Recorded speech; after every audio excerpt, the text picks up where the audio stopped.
gentlemen, and it's a pleasure to be back here in Darwin again, particularly a pleasure for MEO Australia to remain a gold sponsor of this event, and we're always warmly welcomed in this part of the world, and we are looking forward to building substantial business here.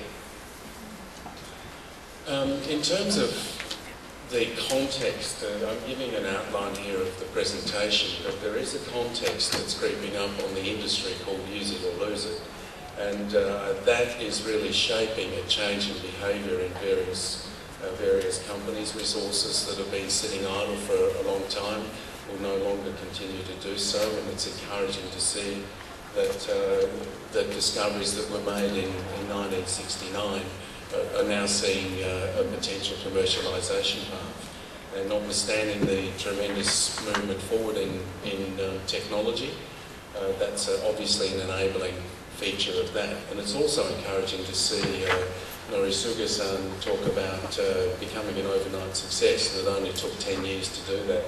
And it just goes to show how dedicated the Japanese are to sticking to principles and seeing something through. And I think a lot of that, those things are attributes that you'll see in the presentation this afternoon on MEO. I will talk about Tassie Shoal as a natural hub, and obviously Sunrise is going to be the bone between a number of dogs.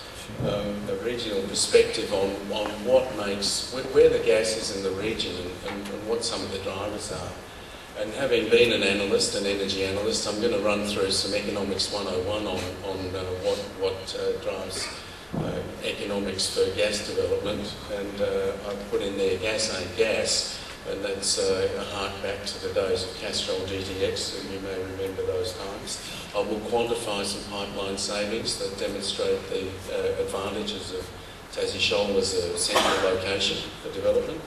And I'll do a little chemistry lesson as well and show folks how to turn a product that would cost you $30 a tonne Australian into a revenue stream for which sells at the moment for over $200 US a tonne. In terms of, I'll then run through a little bit of the technical side of the projects for those with an engineering bent, and talk about some of the savings in terms of modular construction that the engineering team at MEO have come up with. And hopefully at the end of all of that, you'll all be as convinced as we are at MEO that Tassie Shoal indeed does represent a very viable economic alternative, particularly for CO2 challenged gas and gas that's challenged by location issues.